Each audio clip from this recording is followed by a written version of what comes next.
দর্শক, আশা করি ভালো আছেন। আমিও ভালো আছি। আমি মোহাম্মদ মোকাররম হোসেন। আমি আপনাদের মাঝে আরও একটি ভিডিও নিয়ে হাজির হয়েছি। আজকে আমি দেখাবো, কিছুদিন আগেও কিন্তু ঠিক এই জায়গায় কিন্তু বসেছিলাম, প্রায় ৩-৪ দিন আগে। আপনারা জানেন যে এই নদীটি কিন্তু আসলে একদম শুকনো ছিল, কিন্তু অল্প কয়েকদিনের ব্যবধানে প্রচুর পরিমাণে বৃষ্টি হওয়ার কারণে কিন্তু এই জায়গাটা কিন্তু পানিতে ভরে গিয়েছে। আসলে আমি এখন যে জায়গায় এসেছি সেটি খুবই পরিচিত, মানিকগঞ্জ জেলার হরিরামপুর উপজেলার জিটকা বাজারের পাশে। আপনি এখন আপনাদের এখন যে ব্রিজটি দেখাচ্ছি সেটি হচ্ছে গালা ইউনিয়ন পরিষদের পাশেই। এই ব্রিজ দিয়েই কিন্তু গোপীনাথপুর যেতে হয়। আর এই নদীটি কিন্তু খুব অল্প কয়েকদিন আগেও কিন্তু শুকনো ছিল।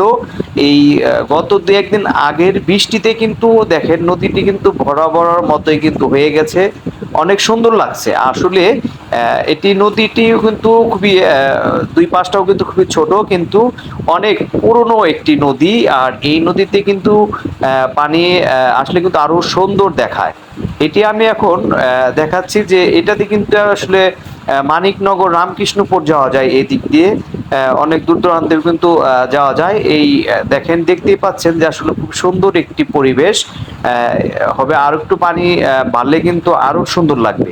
নদীতে অল্প একটু বৃষ্টির কারণে কিন্তু পানি কিন্তু ভরছে। এটা হচ্ছে জিটকা আদর্শ আনন্দ মহান উচ্চ বিদ্যালয়, সরি, জিটকা আনন্দ মহান উচ্চ বিদ্যালয়ের পাশ দিয়ে কিন্তু এই নদীটি চলে গিয়েছে।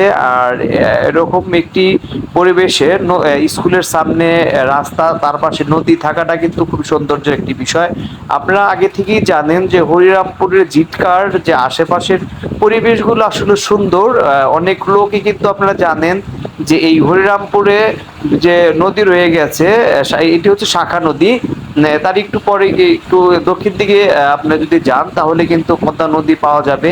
আর এই নদীর কিন্তু আশেপাশে কিন্তু অনেক দর্শনার্থীরা কিন্তু বেড়াতে আসে। মোট কথা, জিটকা যে পরিবেশটা, এটা হরিরামপুরের ভিতরে জিটকা কিন্তু একটু অন্যতম। আর জিটকা এই নদীর পাশে কিন্তু একটি বিশাল একটি হাট বসে।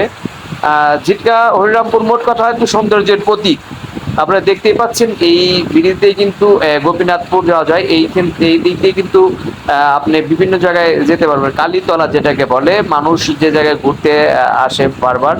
আর এই দুই পাশের পরিবেশ খুবই সুন্দর। আশা করি অবশ্যই ভালো লেগেছে। সকলেই ভালো থাকবেন। আজকের মতো এখানেই বিদায় নিচ্ছি। আমি মোহাম্মদ মোকাররম হোসেন।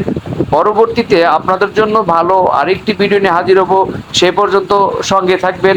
সকলে সুস্থ থাকেন, ভালো থাকেন। আসসালামু আলাইকুম।